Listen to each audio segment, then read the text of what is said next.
So I would imagine we're all in agreement that the next big fight that's going to take place in the middleweight division is Israel Adesanya versus Dricus du Plessis. Dricus du Plessis, I'm not going to talk about what he just did. He just shocked the world. I am in complete disbelief and my heart is broken for Robert Whittaker. But hey, I like Dricus. So the next fight is probably going to be Adesanya versus du Plessis. Can Dricus du Plessis beat Israel Adesanya like he's been doing since he came into the UFC? We're going to talk about it in just a second. Before we do though, I do want to say hello everybody and welcome back to another video. If you're new here, my name is Kyle. I am your guy with too many YouTube channels. Let's talk about the middleweight division. So how do these two stack up? The biggest thing when I was talking about du Plessis and Whittaker in the build-up, I was sitting here and I was going, okay, I'm looking at the two fighters, and Dricus' wonky style, his mouth's hanging open. You know what? Like all the memes that people just keep talking about Dricus du Plessis, right?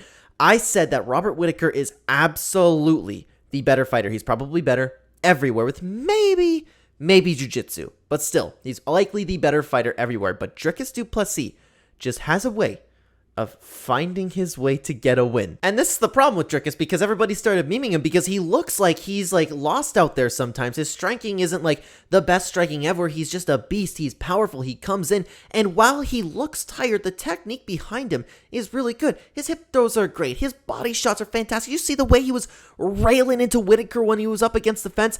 That was nuts. And just a second ago, we're going, okay, is Dricus du Plessis starting to gas? I think it's just the way he looks because this dude is an absolute animal. One thing I will say if these two match up is Israel Adesanya and Dricus du Plessis is if this fight goes to the ground, I am very confident in what Dricus du Plessis is saying. I am very confident that he will absolutely ragdoll Israel Adesanya because we have seen a little bit of a weakness with Adesanya's ground game. And while he has found his way back up to the feet, I believe that Dricus is better on the ground than most people that Israel Adesanya has fought. So that leaves the question, can Dricus get close to Israel Adesanya? Because I could also see a world where Dricus has that, it's the problem where Dricus' striking doesn't look necessarily the greatest and Israel Adesanya isn't exactly the guy that you can do that against because Adesanya is going to be chopping the legs, he's going to be sticking on the outside, throwing the jabs out there, keeping the really nice distance that Adesanya is really good at doing. Du Plessis I could see kind of rushing in there kind of like Derek Brunson because look what happened with when Derek Brunson rushed in against Israel Adesanya. Bang! Knee to the face. You know what I mean? I see that happening, but at the same time, I'm saying the same thing in the way of the Robert Whittaker build-up, where it's just, you take a look at Dricus du Plessis, and he finds a way to win. At what point am I going to stop doubting this guy? I had the same thing with Glover Teixeira, where it was like, hey, this dude just keeps winning and winning and winning. I was just talking to my dad about UFC, and he's like, okay, I'm done doubting Dustin Poirier. The dude just keeps finding a way to win. Will Dricus du Plessis be one of those fighters that no matter what, you'll just have to go, I don't know how he's going to do it. He's not the greatest fighter, but he's going to find a way to win. Let's say these two start fighting and Adesanya is chopping him up, staying away. I can see Adesanya with that game plan, right? Just having a little bit of a boring fight, no problem. It's a little bit of a smart tactic when you're fighting someone like Dricus du Plessis, but all of a sudden, oh, there's a really powerful jab. Oh, Dricus du Plessis has him up against the fence. Oh, Dricus du Plessis is landing some nice body shots. Oh my god, Adesanya's on the ground. Adesanya just got submitted. I could see a world where that happens. But I'm looking at this fight objectively and saying, okay, Dricus doesn't have the best striking while it's powerful. While he is a gorilla that can rush forward, Adesanya is just a different animal when it comes to striking. That's where I'm very conflicted. This dude keeps finding a way to win, even if I'm picking against him, because I still believe Robert Whittaker is the better fighter.